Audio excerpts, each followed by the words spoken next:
we got Go on. I'm kind of, my arms are getting tired. credentials for the Long Beach Grand Prix. You serious? I'm serious. They were just approved last night. Grand Prix talk. It'll be me, you, Elle, and Dylan will be at the Long Beach Grand Prix with credentials. You're. By the way, chat, I want y'all to know this is live. I don't think you don't need a refresh. I think this is for real. This is for real, right? This is for real. I guess I'll see y'all at the Grand Prix of Long Beach. Well, Kaylee, me, Elle, and Dylan are staff photographer, yes? Yes. We'll see y'all at the Grand Prix of Long Beach, everybody. That is insane. That is, Yo, I kind of... Guys, what? This silence isn't awkward. It's just kind of me and like just trying to let it all sink in. That none of that was acted, by the way. Just for everyone's reference, none of that was acted. I genuinely didn't want to hear about it until like when I knew for a fact it was real. Like I had the thought like maybe it happened, but it happened, Sergio. It goodness. happened. Dog. We did it. We're going to the Long Beach Grand Prix With credentials, yo. with credentials. Well, hello. Long time no see, YouTube. It's been a hot minute, but I promise y'all, it's actually been for pretty good reasons. I mean, y'all already know. I mean, at least if you're a long-time subscriber, then you already know about Grand Prix Talk, which was my YouTube show, now moved into a podcast, thanks to 22 West Sports. And if you haven't heard of it or happen to be new to the channel, welcome. Glad you're here. So, I mean, for those of you who are new to the channel, and my longtime subscribers already know, I focus a lot on car racing, and what you just saw there in that clip was my live reaction to the news that I'll actually be covering the Acura Grand Prix of Long Beach with the press pass alongside 22 West Sports, which is incredible, honestly. Like that's a huge blessing. That's golden opportunity. It still hasn't hit me even a couple weeks after the matter. And so I'm here on location at the Acura Grand Prix of Long Beach racetrack, or what's being built up to be the track itself. And I'm going to take you on a tour, at least of what I can, as this track is barely under construction. So let's go take a look, shall we? So we are here at the Marina Green Park, which is open year-round, but whenever the Grand Prix comes to town, it houses a whole lot of grandstands. As you can see, we have some empty grandstands over here. We have what looks like it's going to be a VIP section up there. I know like some people who can afford it are the ones that are staying up there. And I would go inside to show you guys, but there is quite a bit of fencing all around these grandstands. Obviously, I guess they don't want any ne'er-do-wells just hooliganizing out there. And this green fencing that you're seeing, I believe it also does stay year-round. So, yeah, take that as you will. But that's one grandstand. Like, they're putting up... Most of these grandstands are ready, and I'll show you as we go. But I can't really... Like, this is as close as I can get until race weekend anyway, because of all the fencing that's permanently there. So as you can see, we have a lot of the walls and the fencing up, and this isn't even complete yet. This is just a part of what's going to be up on race weekend. Here's a bridge that typically has some form of sponsorship or something, but they just barely put it up, and so there is no sponsorship on it as of yet. Again, I would actually, show you like crossing the bridge and all, but for one, is that a GR Corolla? For one, is who actually cares about, who wants to watch me cross a bridge?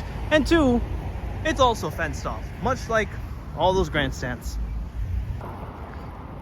Here is the start-finish line.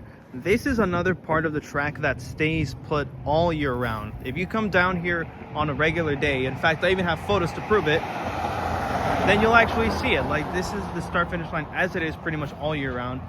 As you can tell, it's a little bit scuffed up, but, they'll most likely repaint it prior to the race starting. And here is where the flag stands are going to be. So whenever you see folks waving whatever flag there is, the green, the caution, the checkers, all that good jazz, That's where they're going to be hanging out. And mind you, this is as close as I'm going to be able to get, like, prior to race weekend. Like, I can actually touch the wall. Because during the race weekend, this entire area is saved for, like, photographers and spectators. Like, not spectators, but photographers and the like, who are going to be walking down this racetrack trying to get, like, good photos, and camera crew as the cars just zoom on by. Up there, however, in what I literally just realized, if you look closely, look at the tires, it's actually just some temporary RVs or something along those lines. It's like those temporary, like, break rooms that you see in construction zones, and that, I believe, is going to be the media zone. So for, like, Will Buxton and James Hinchcliffe and those guys who are going to be working the Fox IndyCar booth, or even NBC for IMSA, or even things like that, I think this is where they're going to be hanging around. Now, don't take my word for it. I could be mistaken. That might be for something else, but I just know it serves a purpose. And I guess I'll update you on race weekend, whatever that actually ends up being.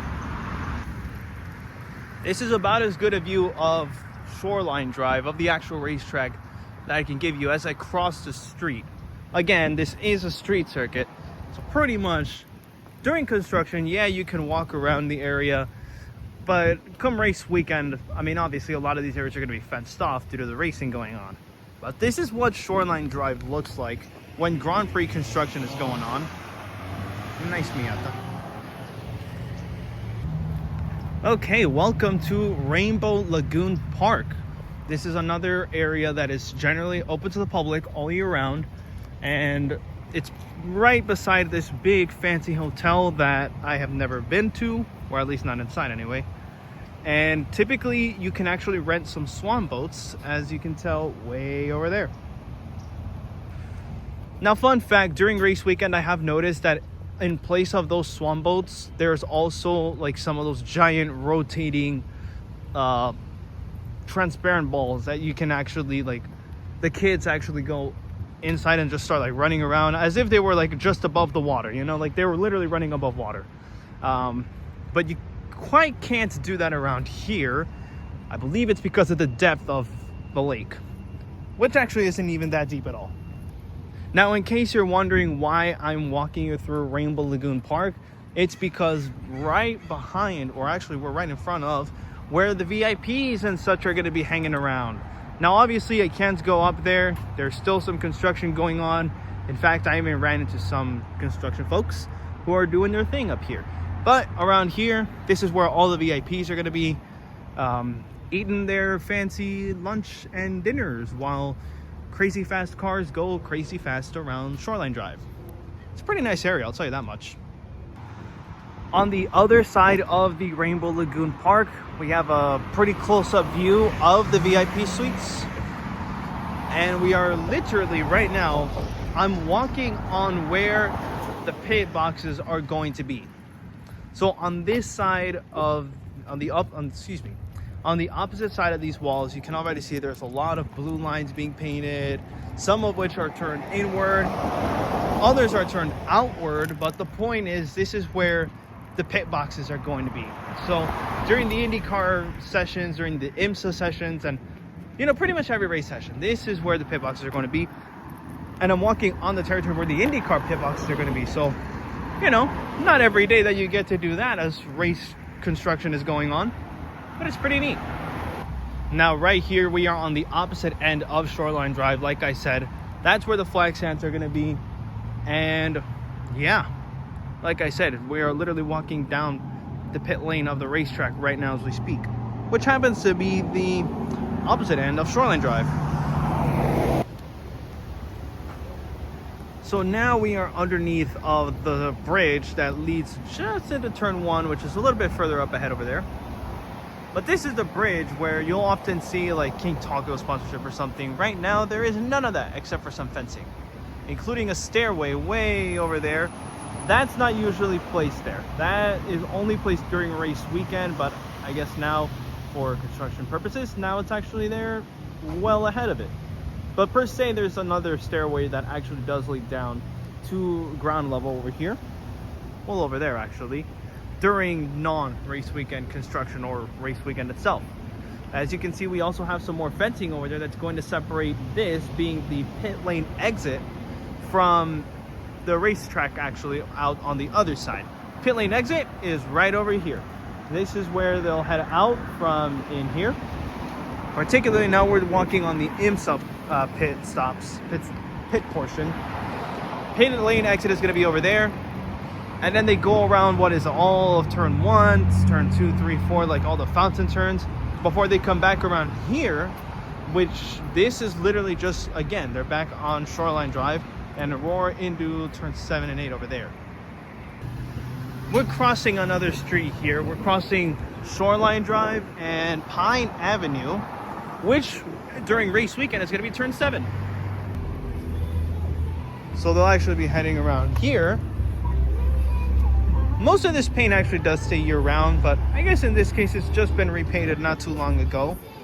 Like I said, this is turn 7 during race weekend. Turn 8 is further down the road. We have more fenced off bridges over here. You'll definitely be able to tell what it is during race weekend. And we have a grandstand over here, which right now looks relatively desolate and a little bit shaken up. But come race weekend, it will look a lot more lively, of course. And surprisingly, this one actually isn't taped off. So I guess in theory, I could step up there if I really wanted to, but I don't know if I'm even allowed to, personally. I don't know if I want to risk it. But that being said, that's what one of the grandstands is going to look like on race weekend. Now, as we look at another grandstand over here, if you've seen any sort of B-roll footage of the Acura Grand Prix of Long Beach Racetrack, you've definitely seen this Ferris wheel over here. Fun fact, you actually can go on this Ferris wheel during race weekend. In fact, it's open year-round. Just, you know, you're actually not going to be within the racetrack itself. Like, this Ferris wheel is one of the last things that you see before you actually go inside into the racetrack, or more accurately into the grandstands right next to it, or the porta potties. Okay, so now we're at the Pike Outlets, which ends up being near turns 5 and 6 during race weekend. Obviously, I'm showing myself instead, because if I start filming using the other camera, you're going to see a lot of people. And I'm not sure if they really consented being on camera. But like I was telling you about that Ferris wheel a little bit earlier, as you can see, there it is running right now. You can definitely, like I said, you actually can go on this Ferris wheel during race weekend. At least that's as things have stood so far. Just know that if you're going on the Ferris wheel, you will not be going into the racetrack, because racetrack entrances, at least here at the Pike Outlets, are typically built around here and like literally right before the actual Ferris wheel itself. And here we are in turn 8, which is a pretty hard 90-degree right turn. We have some tires over there that are just going to be laid down here pretty soon to act as the tire barriers. One of my buddies who was doing photography a little like last year for this race told me that he literally could hear Scott Dixon's car slapping that tire barrier. So needless to say, granted, the drivers are safe, which is I think what matters the most, but it's still pretty noisy. Don't expect it to be any quieter this year. But this is turn 8. This is what it looks like on a regular day, or at least when construction is going on leading into race weekend. Okay, so there you have it. That's what the Long Beach Grand Prix circuit is looking like so far. I really can't wait to see it in full swing here pretty soon. Pretty sure y'all are also equally excited. So we're looking forward to Long Beach Grand Prix weekend. We hope you are as well. And I didn't film an outro out on the circuit itself, so here it is now on voiceover. Thanks for watching. Love y'all. See you later. Bye.